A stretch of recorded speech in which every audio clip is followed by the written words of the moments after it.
The old river wound its way through Silver Ridge, Oregon, as it had for generations. Quiet, unhurried, a murky ribbon slicing the town in two. They've On seen that us. dry, We need to go bone-crisp now. autumn morning, the riverbank looked like a patchwork of cracked earth and broken memories. Sheriff Margaret Maggie Dalton, 41, stood at the water's edge, boots sinking into the damp silt, her breath fogging in the cool air. She'd lived in Silver Ridge her whole life, and the river's moods were as familiar as her own. Today, though, it felt different, restless, charged. Dusty, her old Mustang, shifted beside her, nostrils flaring as he pawed at a clump of river grass. Maggie smiled, reaching to pat his shoulder. The Mustang's muzzle was streaked with white, his coat the faded gold of autumn fields, but his eyes, sharp, restless, full of that peculiar wisdom, never missed a thing. For the past few weeks, Dusty had been more agitated than usual, pulling at the reins whenever they neared the river. Maggie, busy with town business and restless nights, had brushed it off as the coming of winter. Now she wondered if she'd missed something more. A sudden movement snapped her attention. Dusty jerked his head, ears pinned, and began to dig furiously at the damp ground. Maggie's heart kicked in her chest. She knew that look. Without another thought, she unclipped his lead, letting him nose deeper. Something caught in the mud, tangled in the brittle weeds. Maggie crouched, brushing back dirt with gloved fingers, and froze. A rotting, battered suitcase was wedged beneath a fallen log, half submerged. Its corners were chewed and split, the fabric eaten by river rot. Maggie's hands shook as she dragged it free, the old locks giving way with a dull snap. The smell hit her first, stale, metallic, sharp enough to make her gag. Still she pressed on, lifting the lid. Inside, scraps of clothing, a faded stuffed bear, and a scattering of yellowed photographs spilled out. For a long moment, Maggie just stared, the river whispering behind her. Then she saw the badge, a child's plastic deputy star, the name Tessa, written on the back in shaky blue ink. The world spun. 20 years vanished in a heartbeat. The missing child, Tessa Barnes, the case that had haunted Silver Ridge, gnawed at its edges, then slipped into silence when hope ran out. No one ever found her. Maggie's throat tightened.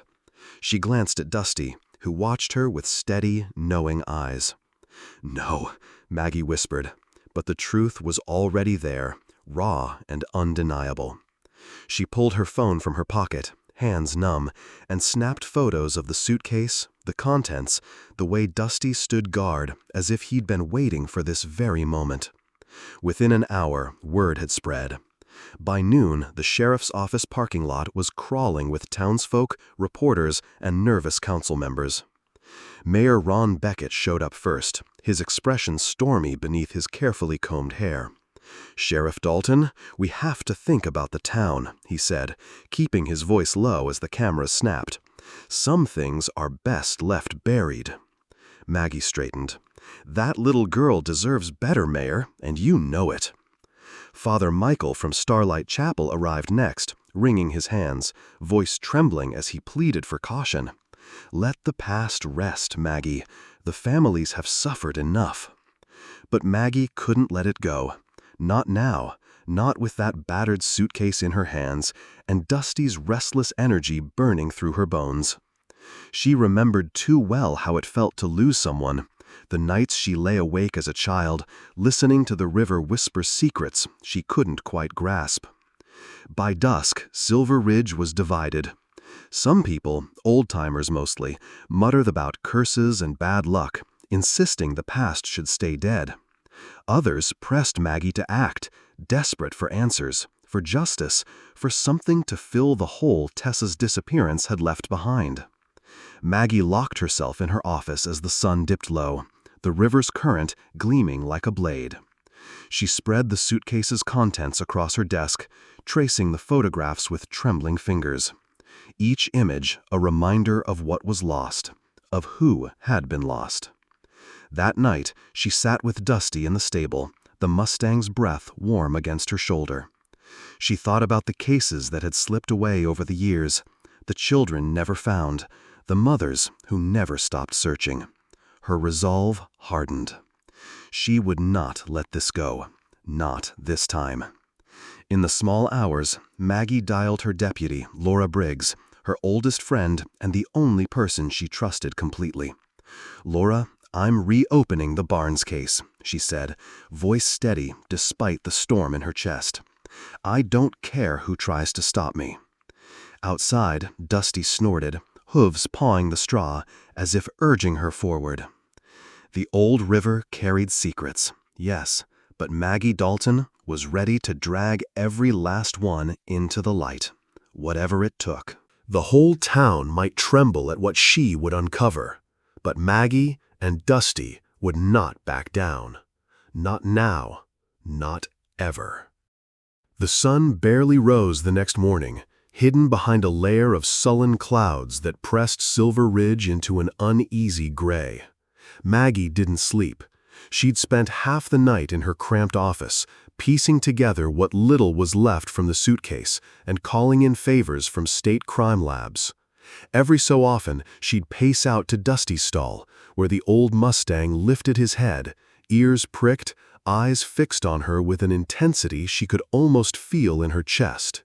Before dawn, Maggie saddled Dusty and set out along the river, following an impulse she couldn't explain. The mist lay thick and cold on the ground, muffling the world, making every sound seem closer. Dusty's hooves squelched in the mud, and Maggie felt the river's current tugging at her memories, urging her onward. They rounded a bend just past the old mill, where the woods pressed close and the land dipped into a hollow. Suddenly, Dusty jerked the reins from her hand and lunged ahead, almost slipping down the embankment. Maggie barely kept her footing as she followed, heart pounding. She called his name once, twice, then she saw what had caught his eye. Buried in reeds and muck beneath the sagging roots of a willow tree was another suitcase. Smaller, newer than the first, the fabric stained but mostly intact. Maggie's hands shook as she hauled it free, water streaming from its seams. She hesitated only a moment before snapping the latches open. Inside was a bundle of children's clothes, another girl's by the look of it. A pair of muddy sneakers, a blue ribbon, and, at the very bottom, a photograph. Two girls, maybe 9 or 10, arms wrapped tight around each other, smiling at the camera. Maggie's gut twisted. On the back, in careful handwriting, "To Grace, forever friends, Tessa." The truth hit her like a stone. There hadn't been just one disappearance. The puzzle pieces fell together, a pattern, a dark echo stretching back years. Silver Ridge wasn't dealing with one missing child. It was dealing with something far more sinister. Maggie's mind raced. She mounted Dusty, hands shaking, and pointed him toward the old Starlight Chapel. The chapel sat atop a rise on the edge of town, its white paint peeling, the graveyard stretching like a patchwork of forgotten lives behind it. It was a place Maggie had always felt uneasy, even as a child. She found Jay Griggs, the graveyard caretaker, kneeling in the grass, trimming weeds from an old stone. He looked up, his eyes narrow, his hands moving a little too slow as he wiped his knife on his pants.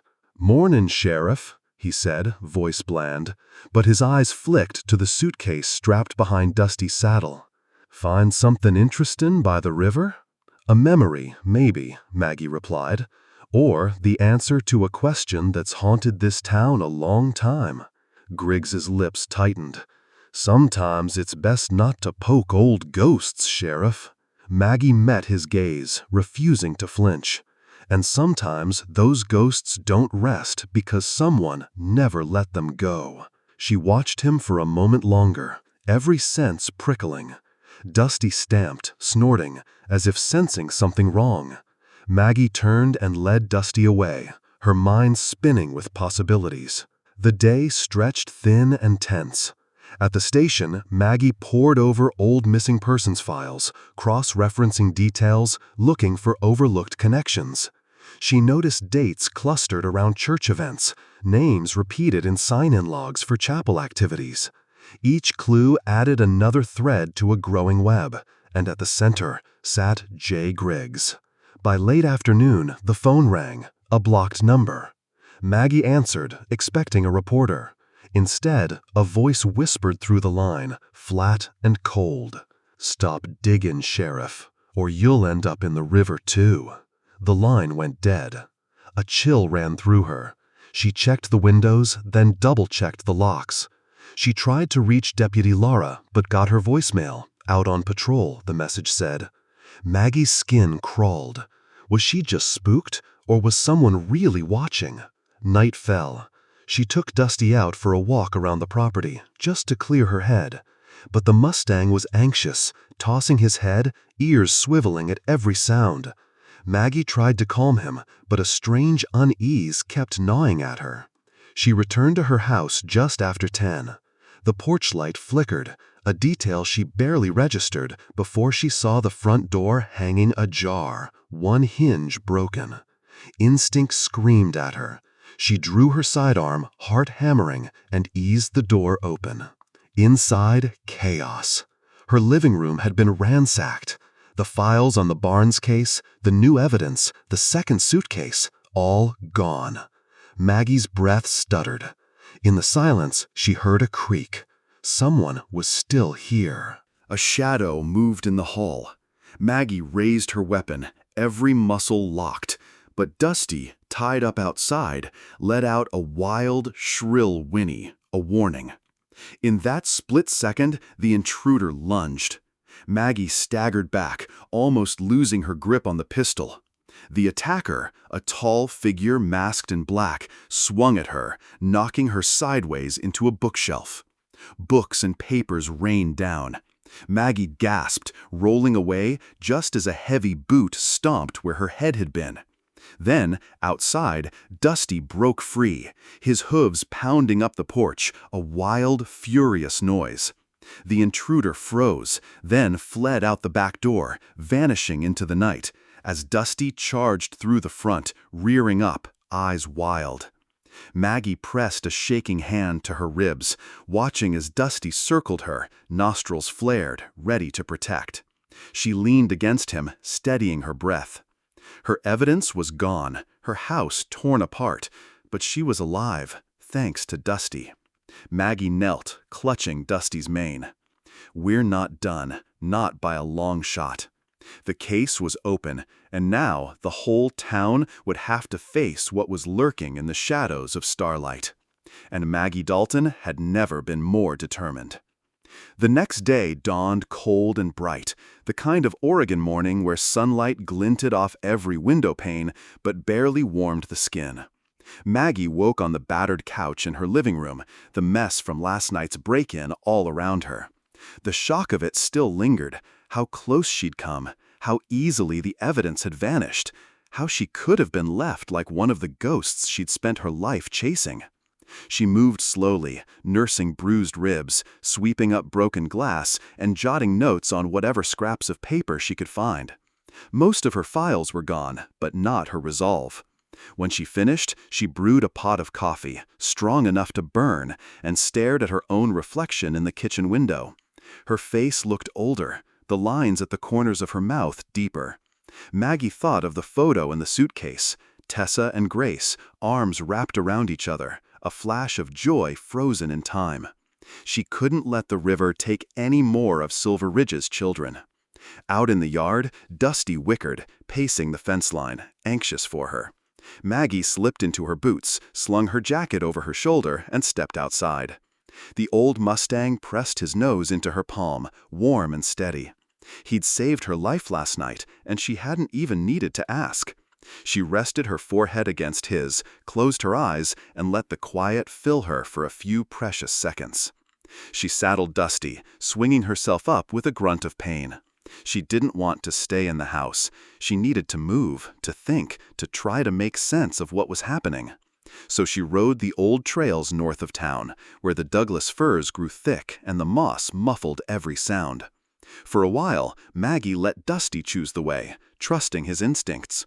He picked a winding path along the riverbank, pausing often, ears flicking, as if he too was searching for something lost.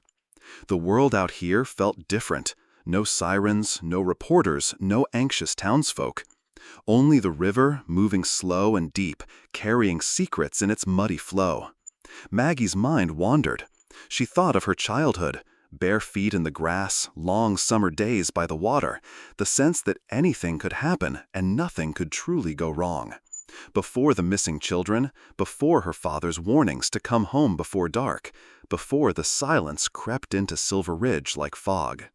She rode for hours, only turning back when the sun reached its highest point.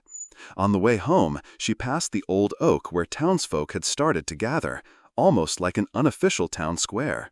She saw something new, bright ribbons tied to the fence around Dusty's stable, small bouquets of wildflowers, a child's note scrawled in blocky handwriting. "Thank you, Dusty, for saving our sheriff." It stopped her cold.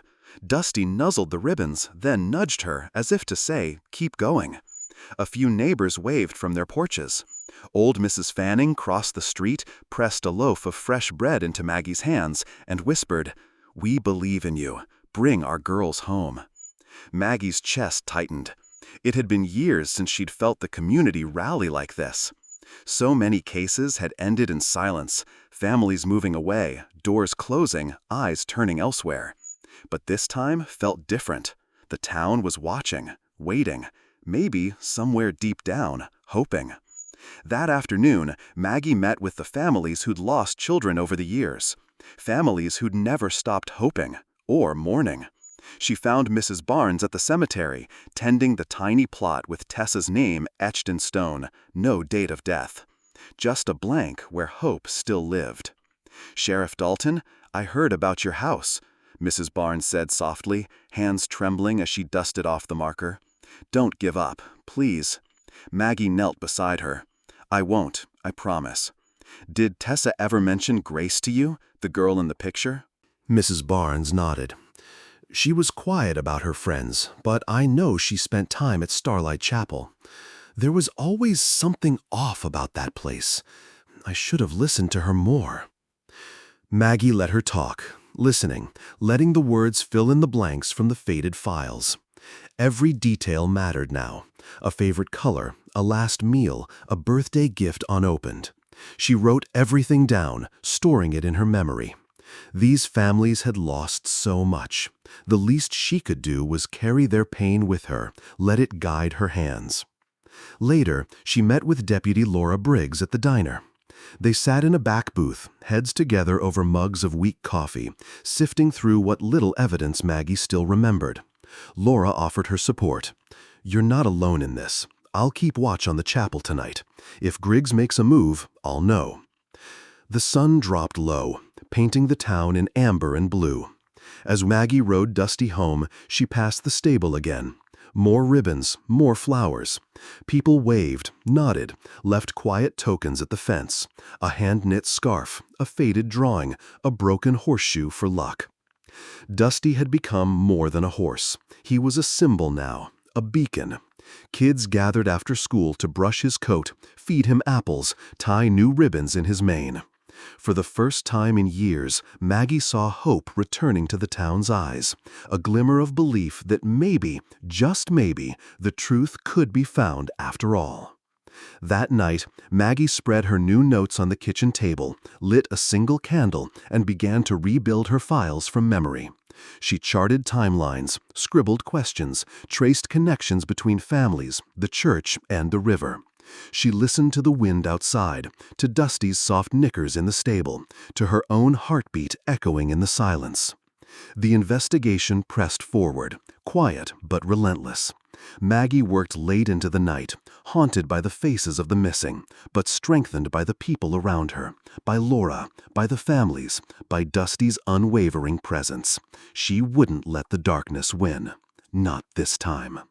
The silent watchers of Silver Ridge waited, and Sheriff Maggie Dalton was determined to bring them all, living and lost, into the light. The days grew shorter, shadows stretching long across the streets of Silver Ridge. The news of the break-in and Maggie's narrow escape still rippled through the town, but the sheriff moved with a stubborn calm. She refused to let fear dictate her steps. Each morning, she drank her coffee standing on the porch, watching mist lift from the river, then saddled Dusty and rode into the fog, her mind sorting through clues and half-remembered conversations. She circled the edges of the Starlight Chapel property often, eyes searching for anything out of place. The chapel itself was a weather-beaten structure, paint flaking from its old boards, stained glass windows dull with years of neglect. There was something unsettling about it, a sense that secrets festered in the foundation. Maggie watched Jay Griggs from a distance as he raked leaves and swept the stone path, his routine too precise, his movements too guarded. Dusty would paw at the earth, snorting every time they neared the chapel's north wall, where the ground sloped down toward the cemetery.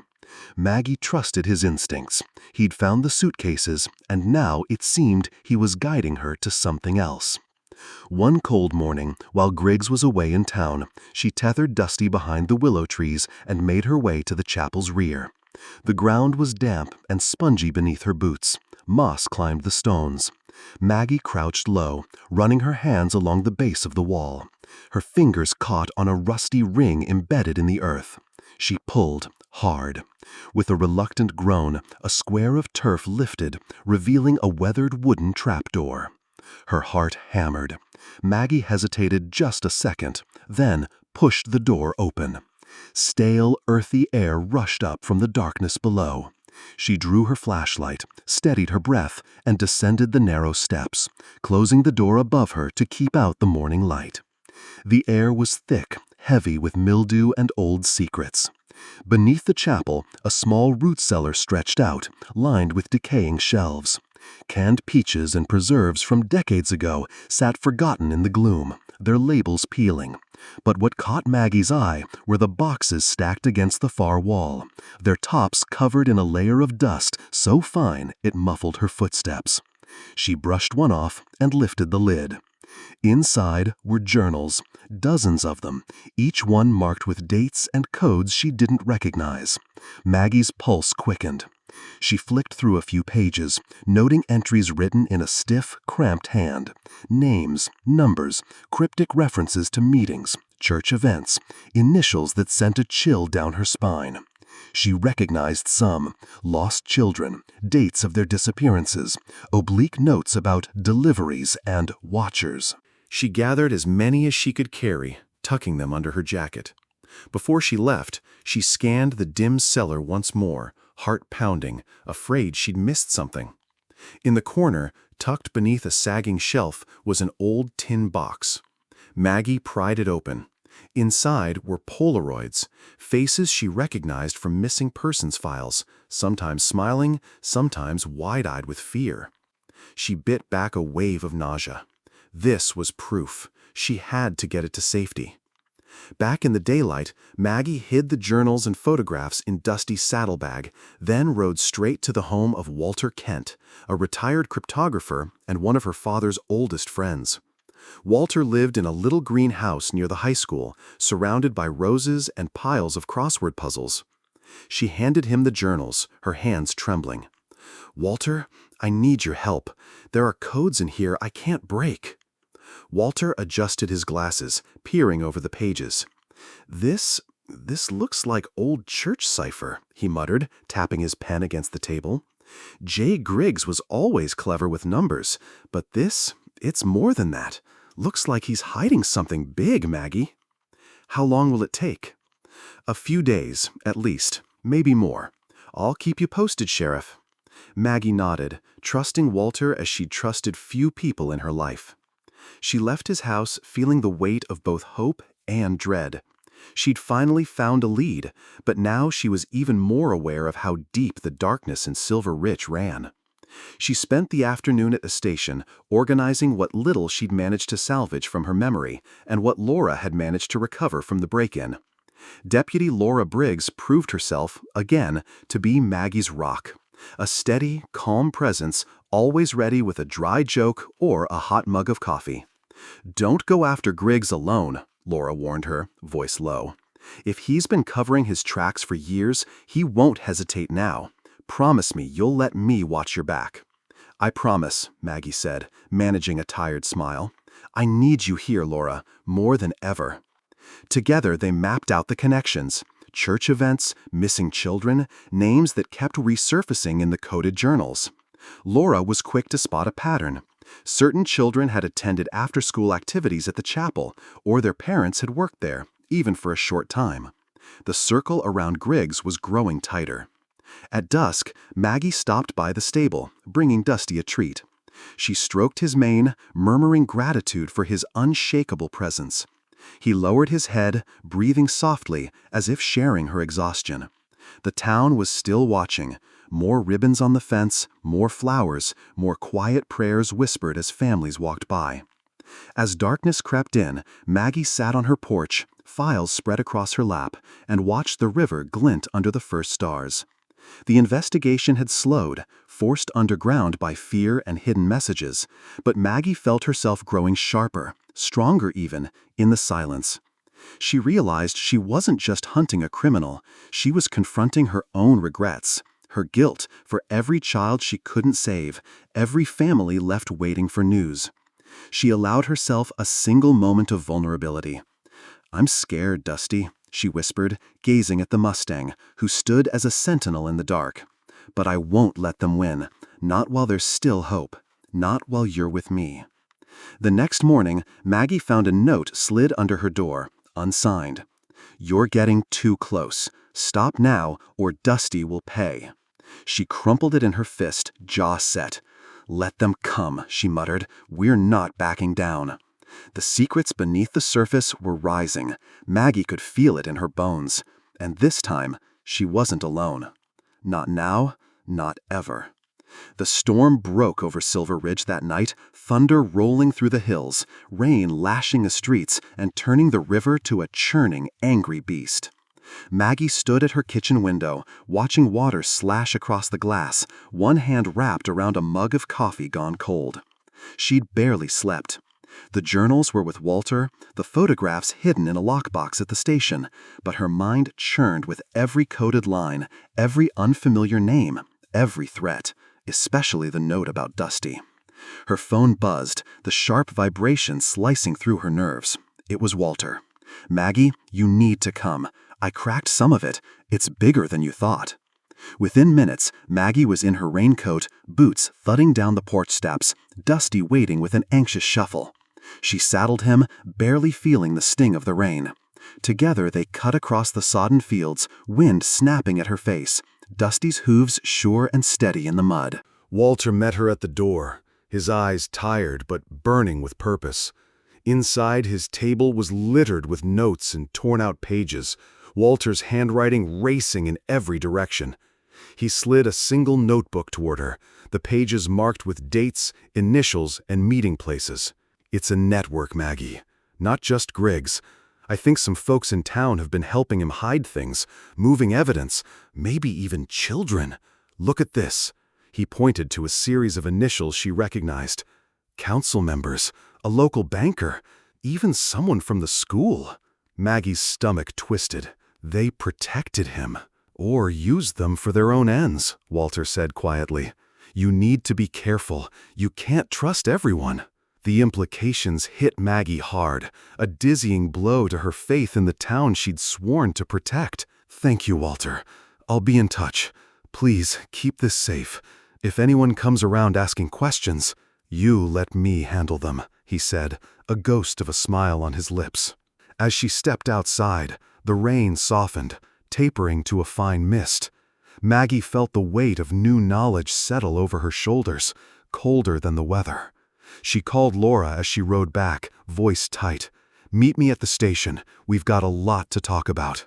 Back at headquarters, Maggie spread the new evidence before Laura.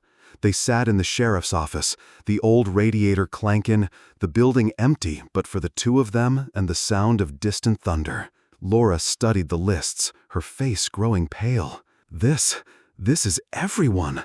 Half the town, Maggie. How do we even start? Carefully, quietly. We follow the money, the phone records, the church donations. We watch who comes and goes at the chapel, and we make sure they know we're not scared. But by noon, word was already out. Someone had leaked rumors. Maybe Griggs, maybe someone higher up. Maggie returned from the evidence vault to find her tires slashed, angry graffiti across the station wall. Leave it alone. A group of townsfolk gathered in the rain, faces pinched with worry or masked with hostility. The town was split. Old friends averted their eyes, while others, mothers, former victims, young people tired of secrets, stood outside the station, hands in fists or clutching candles in silent vigil. Dusty, tied at the hitching post, was restless, snorting, ears flicking at every sound.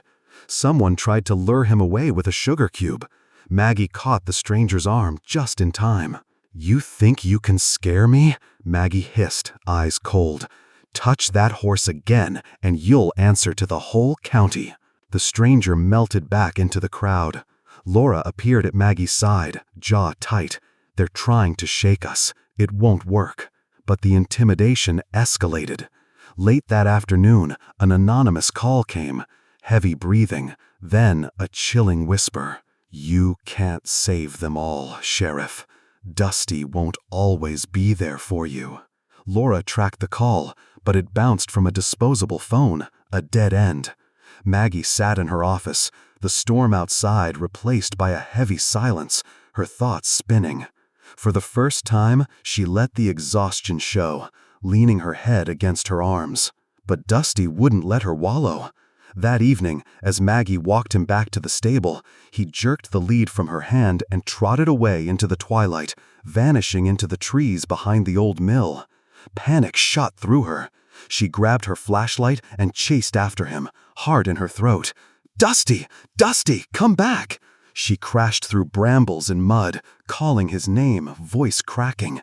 For an agonizing hour she searched, through the dark woods, the abandoned sheds, down to the edge of the swollen river. When she finally found him, Dusty was standing in a clearing, sides heaving, a long gash on his flank bleeding where barbed wire had caught him. "Oh." She knelt beside him, hands gentle, voice trembling. "What did they do to you? I'm so sorry." She pressed her jacket to the wound, heart pounding, tears burning her eyes. Dusty nuzzled her shoulder, shivering, but refused to collapse. Maggie led him home in the dark, one arm around his neck, whispering, "It's okay, boy. I've got you." Laura was waiting with a first aid kit, eyes wide. "Someone tried to take him, Maggie. I saw headlights at the edge of town. Then they turned back when I flashed my badge." Maggie's anger burned away her fear. "They want us scared. They want us to give up. But Dusty came back, and so will we." As she bandaged the Mustang's wound, Maggie felt a resolve settle over her like iron. The town was more divided than ever, and the threat was no longer just to her career or reputation. The lines had been drawn. Now it was about survival, about justice, for the children, for Silver Ridge, for Dusty. Outside, as the storm finally broke for good, Maggie and Laura sat side by side in the quiet barn, watching Dusty doze. For the first time in days, Maggie allowed herself a slow, thin smile. "They thought they could scare us off," she said, voice quiet but fierce. "They don't know who they're dealing with." Silver Ridge was about to learn that sometimes the most dangerous thing in the world is someone with nothing left to lose. And Maggie Dalton was far from finished. Not while her horse still stood by her side. Not while justice waited in the shadows. The wounds on Dusty's flank were barely scabbed over when Maggie decided it was time to stop playing defense. No more hiding in the shadows. No more waiting for the next threat.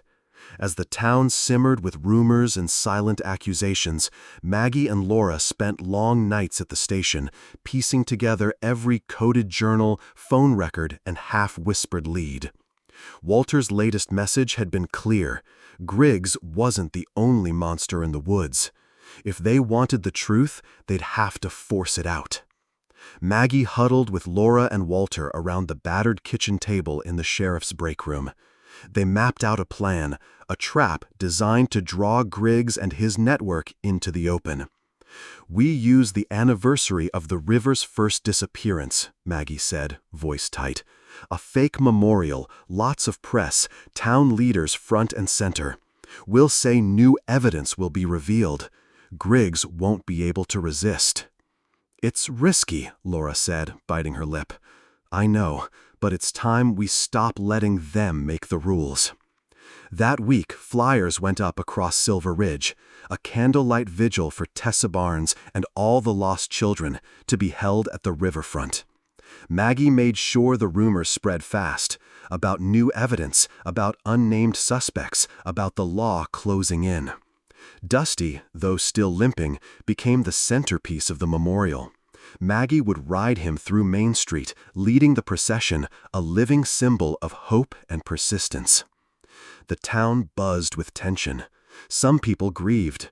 Some whispered in corners.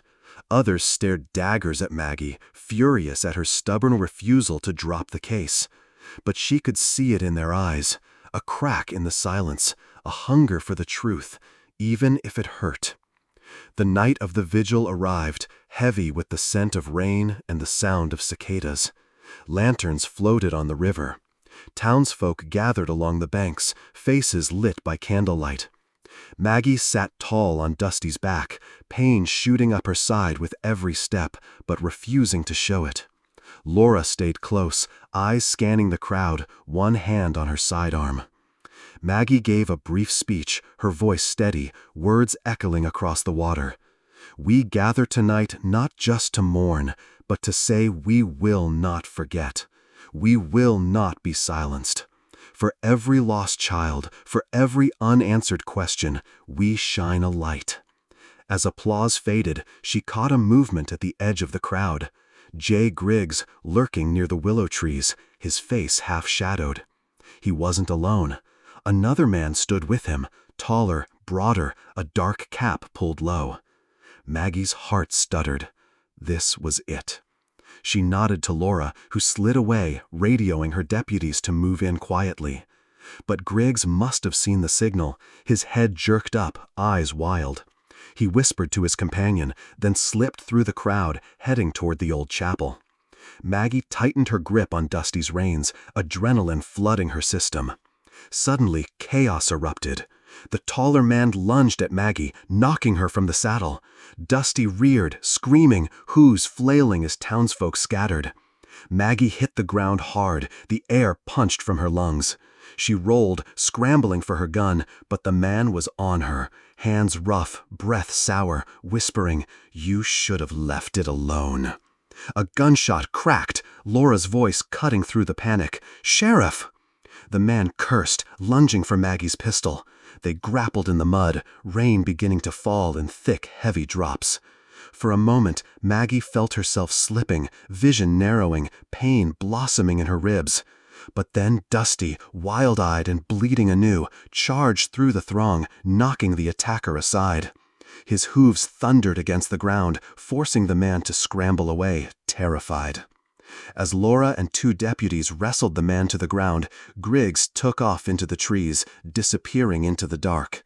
Maggie hauled herself upright, leaning heavily on Dusty's neck. The Mustang trembled but stood his ground, eyes fixed on the woods. "They're getting away," Laura said, voice shaking. "Not for long." Maggie gritted her teeth, blood pounding in her ears. She slung herself back into the saddle, ignoring the pain. "Dusty, let's finish this." She and Laura led the charge, following Griggs's path through the wet underbrush. Sirens wailed as more deputies joined the chase. The woods seemed to close in, darkness swallowing every flashlight beam. But Dusty pushed forward, nostrils flaring, tracking Griggs by scent and sound. At the edge of town, Griggs stumbled into the clearing near the abandoned riverside shack, a place Maggie knew too well from her childhood. He tried to barricade the door, but Laura's deputies burst through, guns drawn. Griggs spun, wild and desperate, eyes full of terror. "It's over, Jay," Maggie shouted, breathless, holding Dusty's reins tight. "It's over! No more running!" He collapsed, sobbing, as the truth finally broke him. "You don't know what they did! I wasn't alone!" Maggie knelt beside him as Laura read him his rights. The pain in her body was nothing compared to the relief. Years of fear, silence, and complicity were coming to an end. Griggs, cornered and weeping, began to talk. He named names, described secret meetings, pointed them to the missing evidence and to graves no one had ever found. Back at the vigil, word spread fast. The town was no longer divided. Now they were united in shock, anger, and a dawning sense of justice.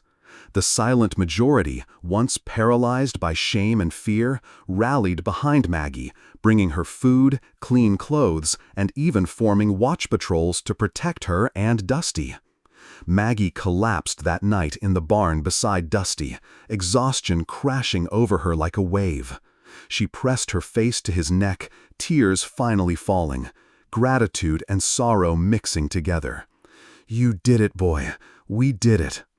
For the first time in decades, Silver Ridge wasn't ruled by secrets and shadows. And Maggie Dalton, bruised and battered but unbroken, knew the town's healing had only just begun. The dawn after the riverfront chaos was bruised and sullen. Rain clouds tangled in the hills. The town of Silver Ridge hushed and exhausted. The night's violence had left bruises on Maggie's skin, but deeper ones in her memory. A mess of fear, adrenaline, and hard-won hope. Dusty, patched and bandaged again, rested in the barn. Maggie stood at his side, one hand on his neck, silent. She could still feel the heat of his breath on her cheek from the night before, the way he'd stood over her, refusing to let her fall. Deputy Laura Briggs appeared in the barn doorway, boots muddy, eyes shadowed by a sleepless night. "Griggs is in holding," she said, voice rough, "but he's not talking anymore. At least, not to us. But we've got enough to move on his accomplices. One of the deputies says he saw Griggs' truck heading toward the river just before sunrise." Maggie's jaw clenched. "He's trying to clean up or run. We can't let him disappear again, not after all this." They gathered a small team, Laura, 2 seasoned deputies, and Maggie herself, grim-faced and determined. Dusty, stubborn as ever, was ready to go, tossing his head until Maggie gave in and saddled him. They followed muddy tracks out of town, along the old service road that ran parallel to the river. Fog crawled over the ground, swallowing their shadows, dampening every sound except the soft rush of water and the sharp clink of gear. As they rode, Maggie replayed Griggs's half-mumbled confession. "You don't know what they did. I wasn't alone. There's more under the shack, Sheriff, the old one by the river. I never wanted this." She had written every word in her notebook, the ink running where her hands had trembled. She'd always known Griggs was at the center, but the confession had cracked something wider open, a conspiracy that had haunted Silver Ridge for years. The shack was a battered structure perched above the riverbank, surrounded by stinging nettles and the rotted stumps of old trees. The air smelled like rain, rust, and earth. As Maggie, Laura, and the deputies approached, Dusty froze, ears pinned, nostrils wide. Maggie trusted the Mustang's instincts. "Stay alert," she murmured. The group dismounted and advanced, weapons drawn. The door to the shack hung ajar. Inside, the darkness was thick, pierced only by narrow slants of gray light. The place was empty, at first glance. Then they heard it, a scuffling sound from below, a weak, broken cough. Laura found the trapdoor beneath a moldy rug, pulled it open, and aimed her flashlight down into a cramped earthen cellar. There, huddled in the dirt, was Griggs.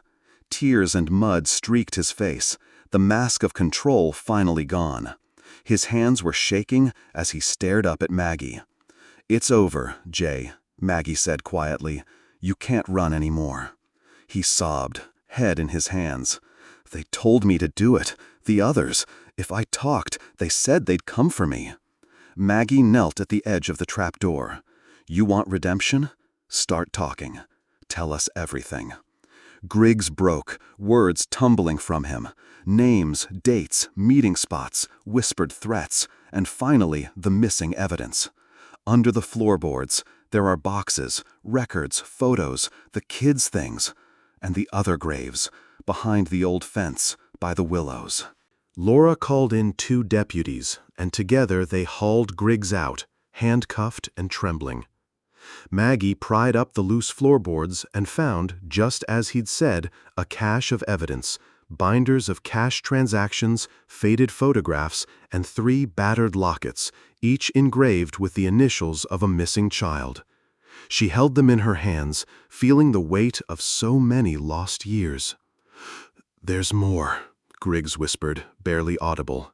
"Bones, behind the shack." A sick silence fell over the group. Maggie nodded, signaling Laura to keep Griggs secure while she and the others searched the area. Just beyond the broken fence, beneath a mound of river rocks, they unearthed shallow graves, years old, the remains tangled with tattered clothing and the last tokens of vanished children. She held them in her hands, feeling the weight of so many lost years. "There's more," Griggs whispered, barely audible.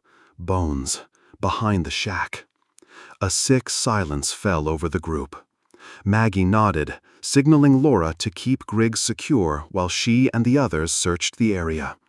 Just beyond the broken fence, beneath a mound of river rocks, they unearthed shallow graves, years old, the remains tangled with tattered clothing and the last tokens of vanished children. For Maggie, it was like a curtain lifted. All those years, searching, wondering, doubting herself. Now the truth was there in the mud and rain, undeniable, wrenching, and at last a kind of peace.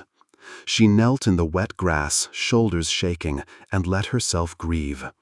Dusty stood beside her, gentle as always, lowering his head until his breath tickled her cheek. The deputies stood in silence, hats in their hands, as the first sunbeam broke through the clouds. Word spread through town before the team even returned. The truth had been found. Griggs and several of his accomplices, names Maggie and Laura had cross-referenced from the coded journals, were arrested that afternoon. The town, stunned and reeling, filled the courthouse steps with candles and hand-lettered signs. Some folks wept openly, others stared in shock. A few simply stood with arms around each other, whispering the names of those who had finally been found. At the sheriff's station, Maggie filed the evidence, fingers trembling. Laura leaned against the doorframe. "You did it, Sheriff, after all these years." Maggie shook her head, voice low. "We did it, Laura. You, me, Dusty, Walter, the families who never stopped believing." There was one final task. That night, under a sky bruised with stars, Maggie gathered the families in the town hall. She stood at the podium, her face still streaked with dirt, her heart heavy but proud. "Silver Ridge is not the same place it was a week ago," she said. "We can never erase the pain or bring back what was lost, but we can face the truth. We can stand together and heal." She laid out the 3 battered lockets, watched as mothers and fathers pressed trembling hands to their lips. Dusty was in the hall, tied near the door, and the children not taken lit a circle of candles around his feet, whispering, "Thank you, Dusty. Thank you, Maggie." The room was silent for a long time, heavy with the presence of the past and the hope for something better. Maggie felt it, an invisible thread running from every heart to her own. She realized she hadn't failed the children of Silver Ridge after all. She'd carried them with her, every step, and now she'd brought them home. As the memorial ended, Dusty led Maggie out into the moonlit street, his steps slow and careful. The whole town followed, a river of people, moving forward together at last. That night, for the first time in decades, Silver Ridge slept in peace. And Maggie Dalton, battered but unbroken, slept too, her head pillowed on Dusty's neck, the weight of justice finally blessedly real. The sun rose on Silver Ridge with a strange softness, the kind that made the dew sparkle on every blade of grass. It was the first morning in years that didn't feel heavy. The darkness that had haunted the town seemed to have finally loosened its grip. But healing, Maggie knew, wouldn't come in a single sunrise. It would be a long, uncertain road, one step at a time, together. The day after Griggs and his accomplices were arrested, Silver Ridge gathered for a memorial. Word had spread across Oregon. News vans lined the main road, their satellite dishes catching the light, but for once the story wasn't about scandal or secrets. It was about survival, courage, and the beginning of something new. The town square overflowed with neighbors, old men with canes, mothers with strollers, teens and toddlers, even the mayor and the church choir. They all came, drawn by the need to mourn, but also to celebrate that the years of silence were finally over. Maggie stood at the edge of the crowd, her hat in her hands, unsure how to begin. Dusty, his wounds nearly healed, waited beside her, nose brushing her shoulder.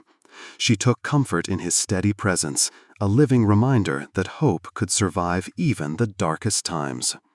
At noon, the church bells rang. The families of the lost children led a procession to the riverbank, where the water moved gentle and clear. Maggie walked with them, Dusty at her side, the crowd following. Flowers flowed on the river, daisies, wild roses, marigolds, each one a prayer, a memory, a promise never to forget. A hush fell as Maggie stepped up to speak.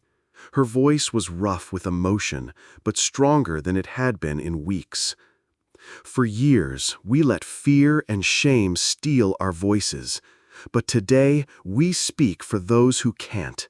Today, we honor the children, the families, and everyone who refused to let the truth stay buried. This town is not broken. We are healing. There were tears, but also smiles. Neighbors embraced, old feuds forgotten. As the sun warmed the river, something shifted in Silver Ridge. A burden lifted, making space for forgiveness and the hard work of moving forward. Maggie knew words wouldn't be enough, not for everyone. So she worked with the town council and counselors from Portland to create a victim support fund, helping families with counseling, memorials, whatever they needed to begin again. She sat in on every meeting, listened to every parent, and made sure nobody slipped through the cracks. The wounds in Silver Ridge ran deep, but for the first time in decades, people weren't afraid to talk about them. Dusty became a legend almost overnight. Newspapers ran his photo. Sheriff's Mustang uncovers the truth, while local kids brought him apples and carrots every afternoon. His once tattered mane now sparkled with ribbons. Someone painted his portrait on the side of the feed store. Families who had once whispered about the curse of the river now gathered at his stable, leaving thank-you notes, poems, and little horseshoes painted gold. It wasn't just symbolic. Dusty's presence brought people together.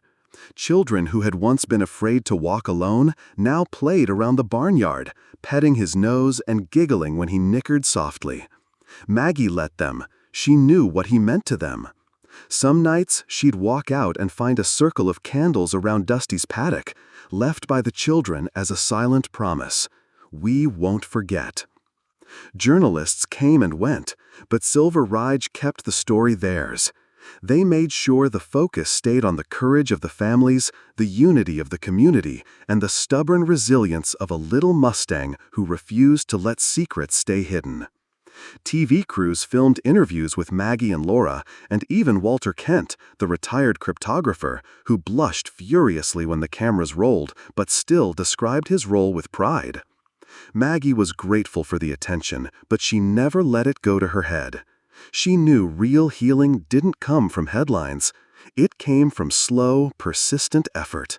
She organized workshops at the school, inviting counselors to help children process their grief and confusion. She created an anonymous tip line for anyone still afraid to come forward, and she visited families who hadn't spoken in years, reminding them they weren't alone. There were setbacks, of course. Some townsfolk struggled to forgive or trust or even face each other. But Maggie saw progress in small things: a neighbor mowing another's lawn, an old couple sitting together at church for the first time in a decade. She watched as Silver Ridge began to rediscover itself, shedding the shame that had weighed it down for so long. Dusty seemed to sense it too. He walked taller, his limp slowly fading. One crisp morning, the town school hosted a Thank You Dusty Day, and the playground overflowed with laughter as children drew chalk horses on the sidewalk and braided ribbons into his mane. Maggie watched from a bench, her heart full. For a long time, she'd wondered if she was enough for this job, if she'd failed the people she loved. Now, as she watched Dusty lead a parade of children around the yard, she realized the real lesson of the river. You could carry pain for years, but you could also carry each other. Silver Ridge began to welcome visitors again. Families curious about the story, hikers drawn by the river, even a few reporters hoping for a glimpse of the famous Mustang. The shame was gone, replaced by something hard-won and beautiful, a sense that no secret was too dark to face and no pain too deep to heal. One evening, as the sun dipped low and the town was quiet, Maggie led Dusty along the riverbank. Fireflies danced in the shadows. She stopped, running her hand along his neck. "We did good, didn't we, boy?" Dusty nickered, bumping her gently. She smiled, feeling at peace. The work wasn't finished. There would always be more to do. But for the first time, Maggie felt hope, the kind that rises, slow and certain, after the longest night. And in the heart of Silver Ridge, hope was exactly what everyone needed. The weeks following the arrests blurred into one another, a slow return to ordinary life that felt anything but ordinary. The riverbanks greened, wildflowers pressed up through the mud, and the sharp edges of winter gave way to gentler days. Silver Ridge was changed. The wounds were still fresh. There were tears at every Sunday service, long silences at family dinners, and quiet visits to the new memorial stones on the hill above the water. Yet there was laughter too, cautious at first, then growing. Children's voices in the park, neighbors swapping stories at the cafe, friends meeting eyes across the market and nodding, a wordless promise: we made it through. For Maggie Dalton, the hardest work had only just begun. The investigation was technically over. Griggs and his network would never see daylight again, thanks to the mountain of evidence she and Laura had gathered. But the real work was in the aftermath, helping the town make sense of what they'd lost and what they still had. She spent long hours with the victim support group, listening more than talking. Some nights she sat in the corner of the town hall as counselors led parents and children through the tangled forest of grief, anger, regret, relief, guilt, all tangled together. Maggie never tried to offer easy comfort. She'd learned too much about pain to promise that time would heal everything. Instead, she listened. She bore witness. She let people be heard, and in doing so, let them start to heal. Dusty, too, seemed changed. He'd always been Maggie's shadow, but now he was the town's as well. Wherever he went, along Main Street, at the park, outside the school, he drew smiles, quiet paths, and new ribbons braided into his mane. More than once, Maggie caught kids confiding their worries to him, as if Dusty was the only one who could really understand. Maybe he was. The town council invited Maggie to speak at a special meeting, 1 month after the truth had come to light. The community center was packed, every folding chair filled, people lining the walls, cameras from Portland TV crews clustered at the back. Laura stood by the door, hands folded, her steady gaze a silent encouragement. Maggie stepped to the podium. Her uniform was pressed, her hair tied back, but she wore no badge. Tonight, she spoke not as sheriff, but as a neighbor, as someone who had walked the same haunted paths as everyone else. She took a deep breath. "Most of you know me," she began, her voice quiet but clear. "You know I grew up here. You know, I watched some of you lose people you loved, and that I've lost things too. For a long time, I thought the bravest thing I could do was fight to protect this town from the outside world. But what happened here, the truth we uncovered, taught me something I didn't expect. She paused, glancing at the crowd. Sometimes the hardest thing isn't fighting an enemy or chasing a villain. Sometimes it's looking at what's right in front of you. It's admitting the things we'd rather ignore because they make us uncomfortable or ashamed or afraid. She looked down, her hand resting on the worn wood of the podium. For years, we kept silent. We told ourselves we were protecting each other. But the truth is, silence never protects the vulnerable. It only protects those who cause harm. There was a hush. No one moved, not even the reporters. Maggie pressed on. We learned something from the river. It holds secrets. It carves away at the land year after year until what's buried beneath finally comes to the surface. We can't change the past. We can't bring back those we've lost. But we can face the truth, no matter how hard it is. We can bear witness so that those who suffered don't have to carry the burden alone. She scanned the crowd, mothers clutching photos, teachers with hands on students' shoulders, Dusty waiting patiently just outside the door, his silhouette framed in the light. Justice isn't about vengeance. It isn't about punishment or even closure. It's about making sure no one else suffers the same way. It's about using what we've learned to protect those who can't protect themselves. Her voice trembled, but she didn't look away. I wish I could promise we'll never have to face something like this again. I can't. But I can promise that I'll never stop listening. That I'll always stand with you, even when it's hard. Because that's what it means to be a community. To bear each other's burdens. To refuse to let darkness have the last word. There was a long silence, broken only when a child, one of the survivors, stood and placed a ribbon at the front of the room. Others followed, parents and neighbors, until the podium was draped with colors. Blue for hope, white for remembrance, gold for courage. Afterward, Maggie stepped outside, breath shaking. She found Dusty waiting, the old Mustang's eyes soft and wise. She stroked his neck, listening to the sounds of the town behind her, doors opening, voices rising, laughter returning in fits and starts. Laura joined her, leaning against the porch rail. "You said what needed saying," Laura murmured. "That's more than most of us could have done." Maggie nodded. "It wasn't just me. It was everyone. It was you, and Dusty." Laura smiled, glancing at the horse. "He really is something. I don't think we could have done any of this without him." Maggie watched as a group of children ran up, eager to feed Dusty carrots, to braid yet another ribbon into his mane. He's more than a horse now. He's our guardian, our reminder that even when we're afraid, we're not alone. The sun slipped behind the trees, casting the river in molten gold. Maggie closed her eyes, breathing in the clean, cool air. She knew the work wasn't finished. There would always be darkness, always be pain.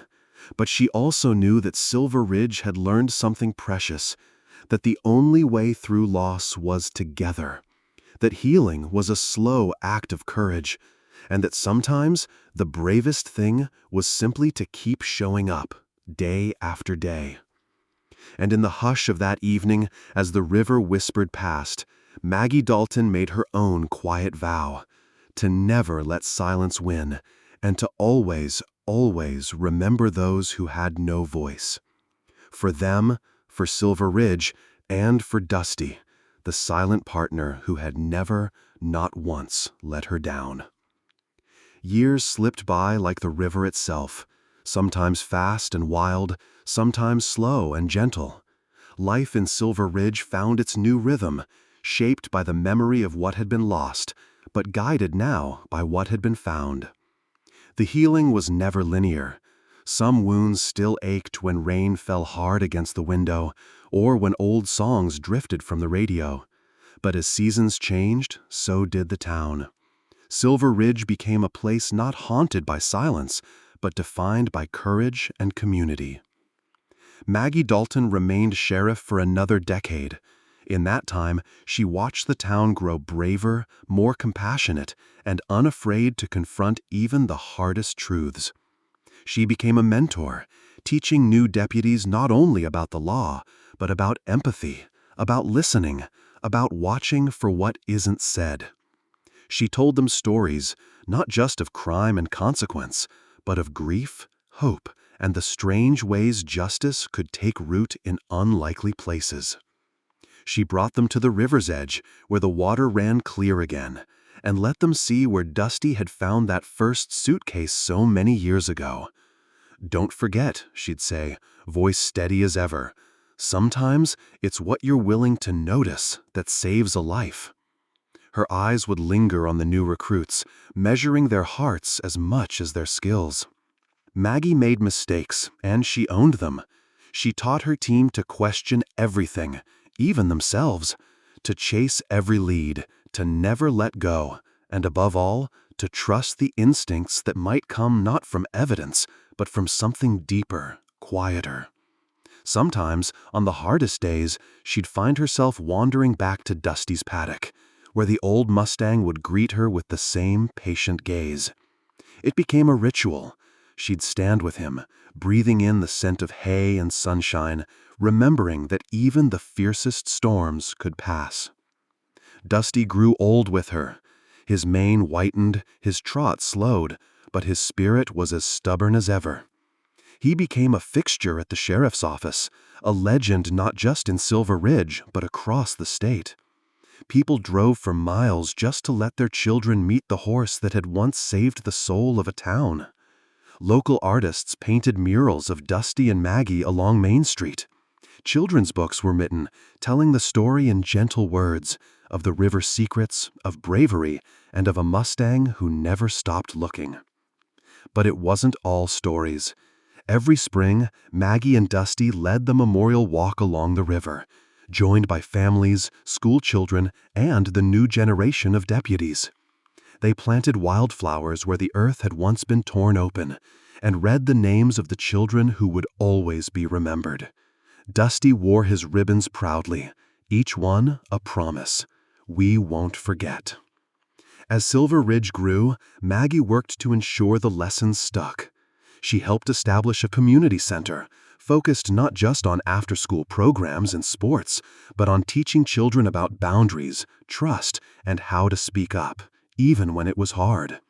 She invited survivors, counselors, and advocates from across Oregon to share their stories, so that shame would never again hold the town hostage. She watched as young officers, once shy and unsure, grew into confident leaders.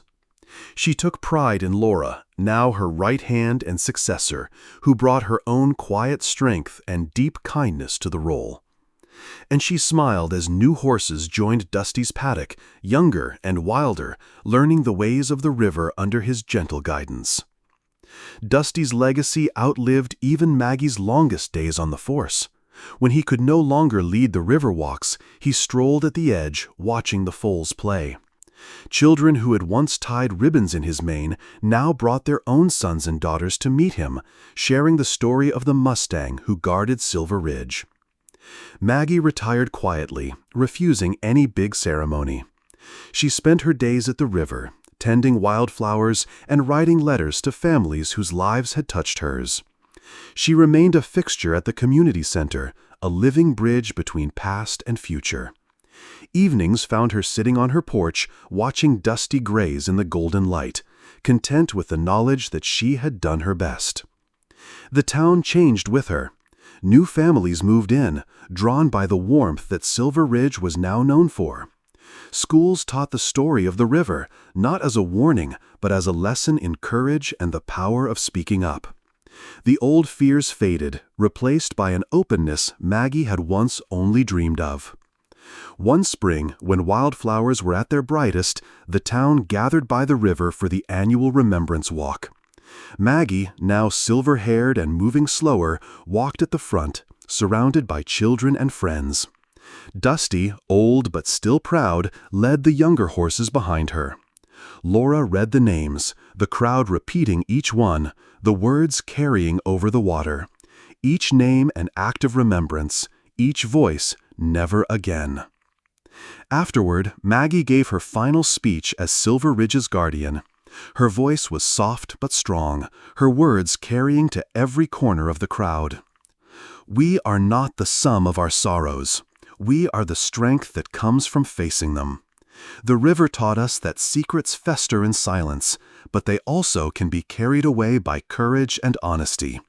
Let us always meet darkness together, and let us never forget the lessons we learned here.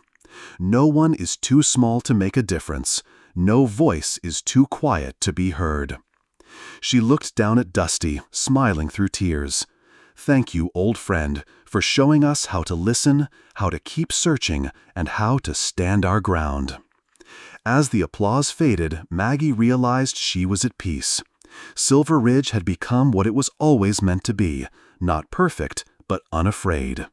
The old river still carried secrets, but it also carried hope, renewal, and the promise that as long as there were people willing to bear witness, no darkness could ever truly win. And so the legacy endured. A Mustang and a sheriff, side by side, remembered not for the tragedy that once haunted their town, but for the courage that set it free.